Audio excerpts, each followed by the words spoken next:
Let's start with the Supreme Court. I know you're narrowing down the list. I know you've talked about who you kind of have an idea of who's going to be this person. But let me ask you, where does the final result lie? In other words, is it a gut instinct for you? Because they're all good on this list. So what's the bottom line factor when deciding? Well, I think also it's who's going to get approved. And, we have to go through a process after I pick the person that I'm going to be picking, who I think I know, but I'm not 100%. I can't guarantee it. We're doing some further checking. The vetting, they call it the vetting process, and the vetting process is very, very strong. But we have all 20 are fantastic people. I put out 20 for the election. I said, these are the people I'll pick.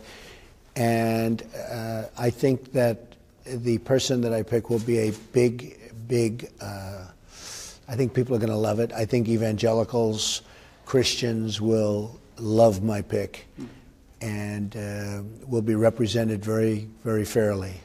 Let me ask you about the embassy in Israel. Yes.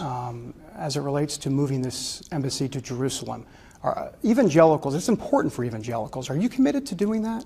Well, I'm looking at it. We're studying it. As you know, we discussed this before. We're studying it very, very long and hard. It's a very big decision because every president for the last number of presidents, large number, they've come in and they were going to do it, and then all of a sudden they decide they don't want to get involved. It's a big, big decision, but we're studying the issue right now. I've always liked the concept of doing it. I will tell you that. I'll have a decision in the not too distant future. Are the chances good? Well, there's certainly a chance of it, absolutely. But we're doing very detailed studies on that, and we'll come out very soon. I hate to do that because that's not usually me, studies. Right. It's usually I do what's right. But this has two sides to it. It's not easy. And I'll make a decision over the not too distant future. Let me ask you about the Muslim Brotherhood real quick. You've had some critical words for them in the past when we've spoken.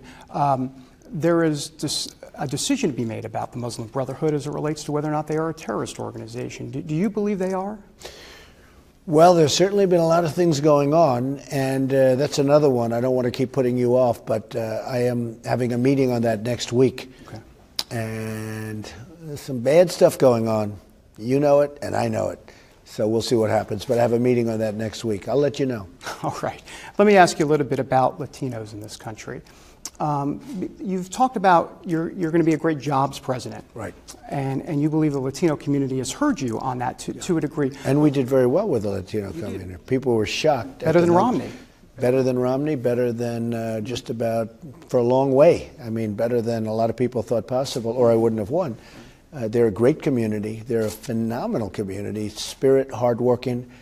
And, the Cuban Americans, I got 84% of that vote, and they voted in big numbers. So we did really well with that community. So go ahead. No, I was going to ask you, what can you say to some in that community that have some trepidation, that think they are under attack by this administration coming in? What's your message to them? Well, I think I've really solved that because, the election was not long ago, and we had a great victory. We had a victory that nobody thought was possible, 306.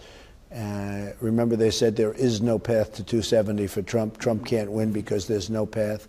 And I kept going up to Maine, where Maine had won, and we won it. But we didn't need it because we won Michigan, Wisconsin, Pennsylvania, Florida. We won so many, North Carolina. I really focused very heavily on the Latino community or the Hispanic community. And it was something that I'm very proud of. I'm very proud of the numbers we got. They want protection, and they want jobs. And they don't want people pouring across the border that they have no idea who they are. And one of the reasons I did so well with the Hispanic community is the fact that they do want jobs, and they do want protection, and they know that I'm going to take care of that. And I've already been producing the jobs because Ford and General Motors and many other companies, even Fiat Chrysler in terms of the car companies, but so many other types of companies, they're pouring back into our country now. They want to be here. Lower taxes. We're lowering taxes big league, including for the middle class, including for people, not just business taxes, but we're lowering business taxes, and companies are pouring back in. Speaking of taxes, this 20% border tax, or at least this tax on Mexico or imports from Mexico into the United States, how serious are you about something like that? Well, it's something that I have the right to do. It's something that I can impose if I want. We are getting along actually very well with the Mexican government. We'll see what happens. Do you believe that that is a strong move going forward? Do you see, or Well, do you need it's to an work option. It's certainly an option. I can do that. I can do it if I want. But we're dealing with the Mexican government. I just had a conversation with the Mexican government, actually, with the president of Mexico. He's a very good man. And we'll see where it all goes. We'll see what happens. Can you give us a sense of what that conversation was like? Oh, a very warm conversation. We're talking, we're speaking, and we're going to see what happens. What about this? If there was some sort of tax on imports, what about the argument that you've heard before about that? Indeed, it'll be passed along to consumers. What's the argument? Well, I think some of it may get passed along, but it also creates jobs.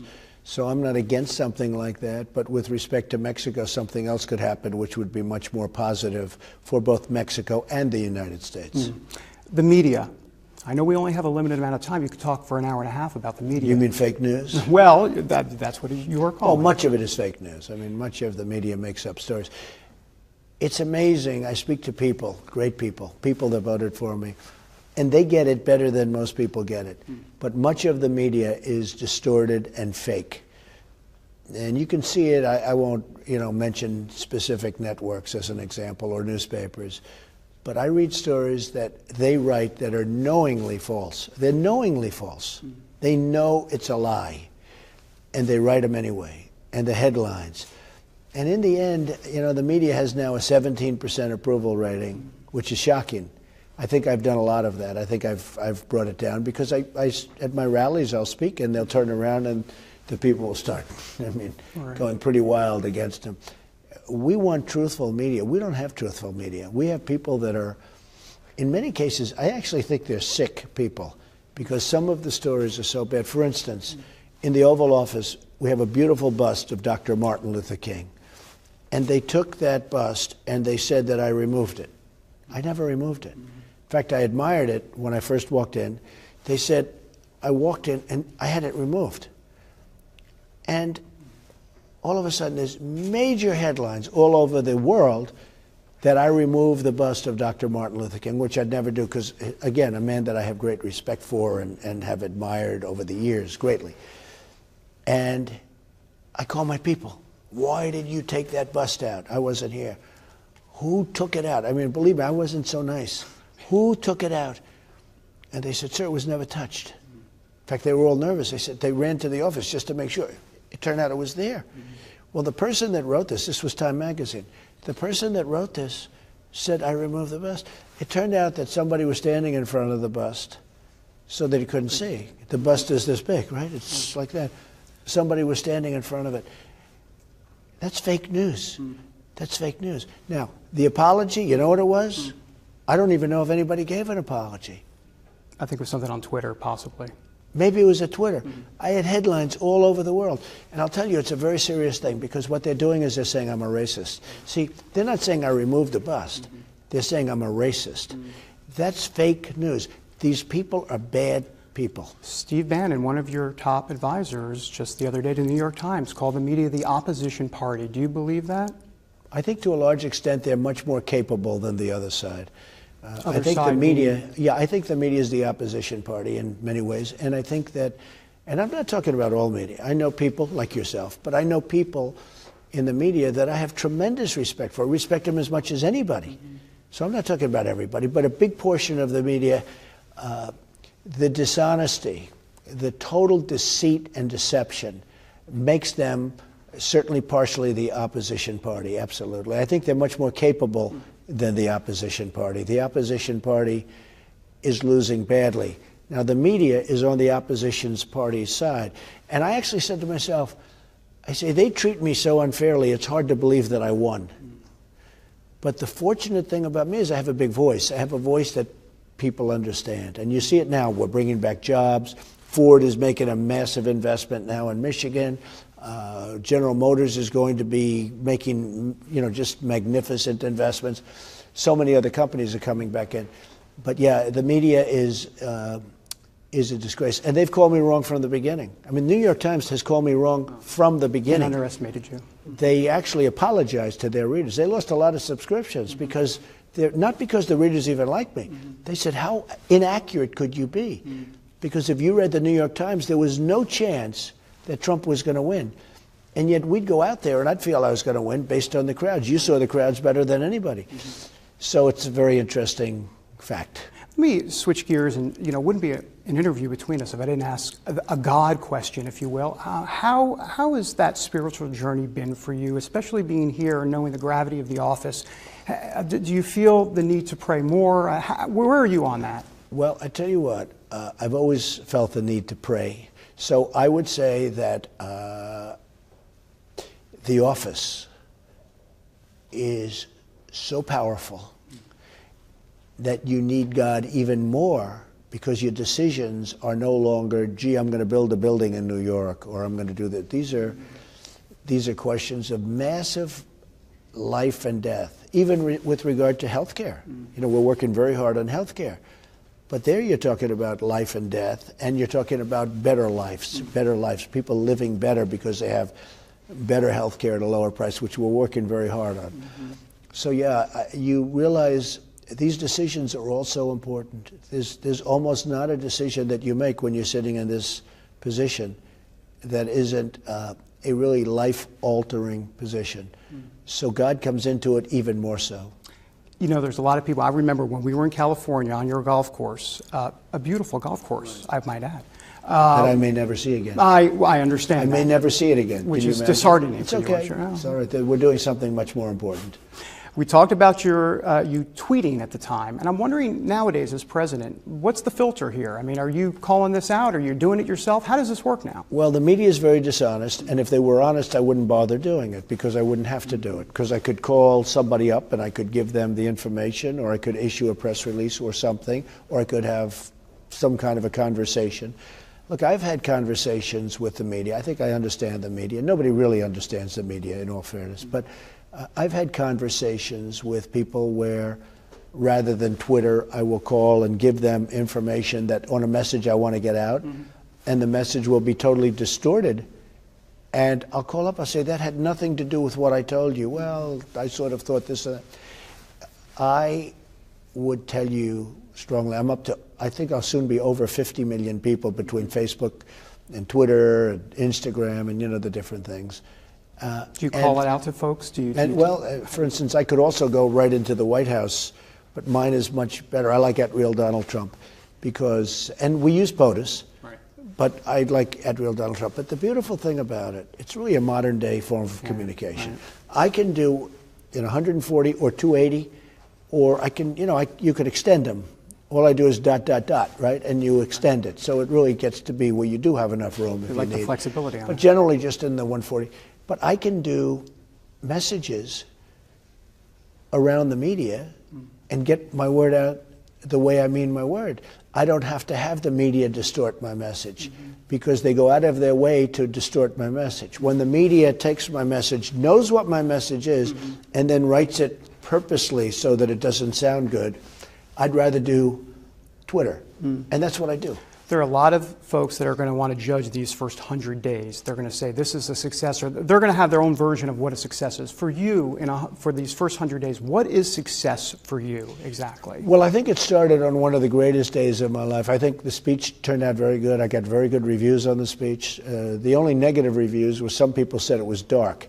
But many people thought it was very optimistic, because obviously it's dark. When you have people being shot every day in Chicago, and you have things like this happening, and when you look at the Middle East, and when you look at what's going on in North Korea, and when you look at all of these things that are happening, you can't say life is a bowl of cherries, right? But I got very good reviews on the speech. We had a tremendous crowd. The crowd was great, but the overall audience was, I think, the biggest ever to watch an inauguration address, which was a great thing. That was also distorted in the media. They fought that as much as they could. But it turns out it was probably the largest audience ever to watch an inauguration address. Why is it important for you to win on something like that? Because you haven't given that up. You want to make sure they understand. Yeah, because what is it? I'm representing a lot of people, the forgotten people in many cases. And in many cases, not the forgotten people generally, but many people that are the forgotten people. And they've been forgotten by the media that tries to distort them out of life. And so when I had that massive crowd, and they'd show a picture of an emptier area, we had a tremendous crowd. But the audience, which was the word used by Sean during the press conference, and he used the word audience right in his first thing, is, and I think it's indisputable, but if it's not, it's certainly very close, but I think it was the largest audience ever. I want the forgotten people to understand that we're not forgotten anymore. And now the Democrats are after those people because, frankly, they can't win an election without those people. So we're wrapping up here, but a couple last questions. On 100 days, is it important for you to have some sort of tax reform bill on your desk, or do you want at least the structure in place? Well, at least the structure, because it takes a certain period of time statutorily. You file, and then you have to wait, and then you file again, and you do something, and you do an amendment. And so there is a structural component and a statutory component. So where you have to wait days, one of those little problems in life, but it's not actually a bad thing. And we also have health care that we're working on. And we're working on other things. And one of the things I said that I'm going to try very hard to get done during my term, and I'll get it done, is the Johnson Amendment for evangelicals, for Christians, for everybody of faith, where we're going to try and end and terminate the Johnson Amendment, which is a disaster for religion, in my opinion. It's a priority for you. It's a priority, absolutely. Okay, last question, because I know we have to run. Persecuted Christians, we've talked about this overseas. The refugee program that, or the refugee changes you're looking to make, as it relates to persecuted Christians, do you see them as kind of a priority here? Yes. You do? Yes, they've been horribly treated. Do you know, if you were a Christian in Syria, it was impossible, at least very, very tough to get into the United States. If you were a Muslim, you could come in. But if you were a Christian, it was almost impossible. And the reason that was so unfair is that everybody was persecuted, in all fairness, but they were chopping off the heads of everybody, but more so the Christians.